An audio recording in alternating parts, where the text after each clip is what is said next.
Hey, thanks for tuning into the Land and Home Show. Today we're talking all about the top 3 reasons why you might think about and should move to Kentucky.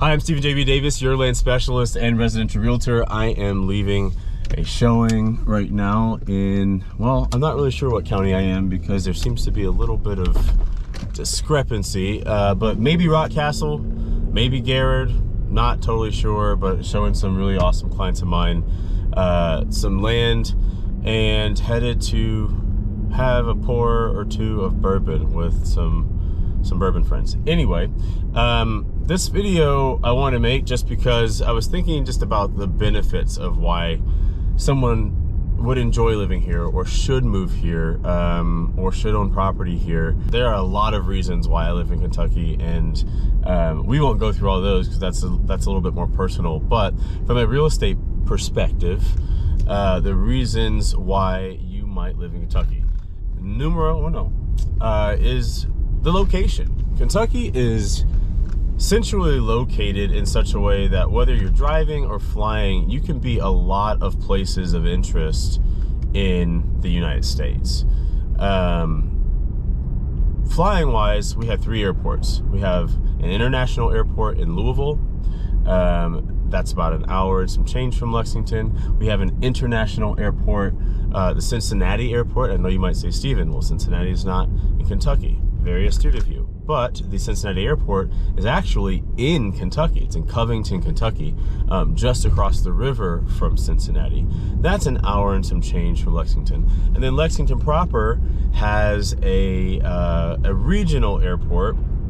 So a lot of traffic there because we are the horse capital of the world. So good capacity to handle lots of planes, but it's not an international airport. And so what that typically means is whichever major airline you fly, you're probably going to have to connect through that airline's hub, through one of their hubs, in order to get to your final destination, unless your final destination happens to be a hub. So for instance, I go to Detroit a lot because my family lives there. That's only about a 42-minute flight, which is awesome. But if I want to go to Phoenix, like where my brother lives, I probably have to fly through Detroit. I would say most often. Every once in a while, I fly through maybe Atlanta to get to other places. I don't know if there's an Atlanta to Phoenix flight. That's beside the point, but I think you understand what I'm trying to say. Driving wise, you're not really super far from, again, lots of places of interest. So Cincinnati being one of those places, that's an hour and some change away. You can get to Detroit easily, about 5.5 hours. You can get to Nashville, about 3.5 hours. Asheville area, 3.5 hours. Great Smoky Mountains, all that kind of stuff. St. Louis, I want to say is like 6 or 7.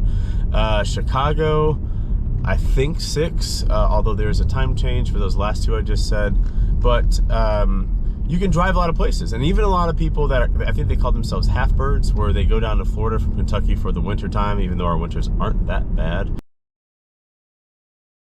They tend to go down to Florida for the winter, and the way that they get there is just to drive.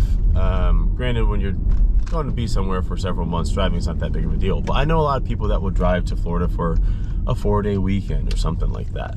Got to make a quick turn. So location. Location's a huge aspect.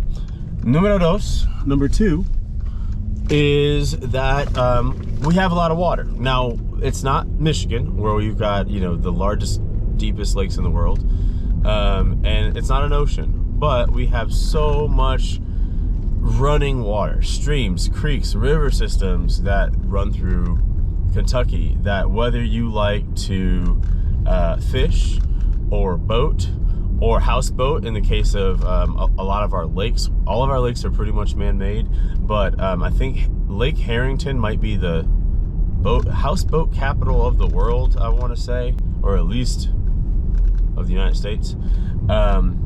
Maybe that place in Austin is a close second, or maybe they go back and forth. But there's a lot of water activity to be had from an angling and fishing standpoint to a recreational standpoint.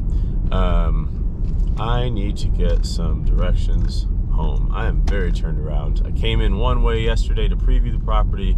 Now I'm leaving a different way. Okay, yeah, I did get turned around. Anyway, so water is huge. The third reason why is taxes. Now, we're talking real estate-based stuff, not necessarily income-based stuff. Like, I think I actually had a little bit better of a tax advantage in Michigan working than I do here, just in terms of state income tax. But I digress. Property taxes and all that kind of stuff tend to be more advantageous. For instance, I live in a home. It's a very nicely sized home on 13 acres in Lexington, the rural part of Lexington, but Lexington nonetheless. So I get almost double the size of a home. I get 13 acres and I pay 75% of the taxes that I otherwise would have paid in Michigan. So property taxes from that standpoint just generally tend to be more advantageous. The other thing about taxes is our homestead exemptions. Homestead exemptions are reserved for people over the age of 65 and 100% disabled vets. And with that homestead exemption, you get a certain factor applied to whatever the fair market value is of your home, and then your home is taxed by that factor. So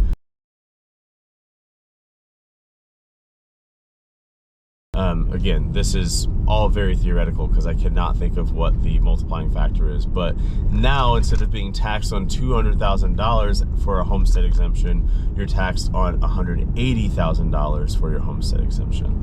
The other taxable or tax benefit is the agricultural tax. So Kentucky statute says, I don't remember which one it is, but 10 acres or more in the state of Kentucky can qualify as a farm. And qualify, it's not, oh, I have 10 acres, I automatically have a farm. We've had this discussion many times. A farm is something that you produce a product on, whether it's an animal product or some sort of plant or horticultural product. You have to be producing something. But when you have 10 acres, you can take advantage, 10 acres or more, of that agricultural tax exemption. That's going to vary by county as to how much of a discount you get off of your property tax.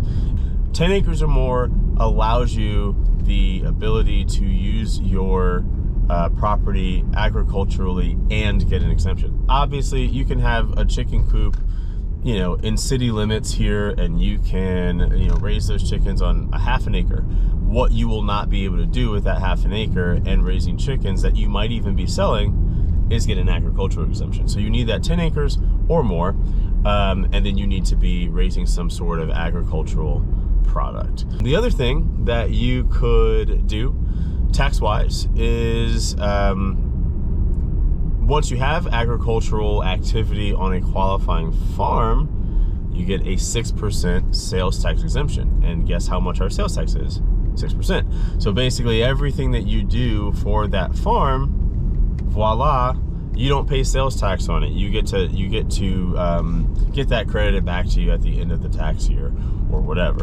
So yeah, those are the three reasons. To just recap there, you've got the central location of Kentucky to other things that a lot of people enjoy visiting or going to. You've got the water that's here for recreation and for fishing value. And then you've also got taxes, namely a homestead tax, generally lower property taxes than other places, many other highly populated places in the country, homestead exemption, and then also agricultural exemptions. That's all I've got for you. Stay tuned for more. Hope you all have a great week, and thanks for watching. Please like, subscribe, leave me comments, get in touch if you need to buy or sell some land or a home. Adios.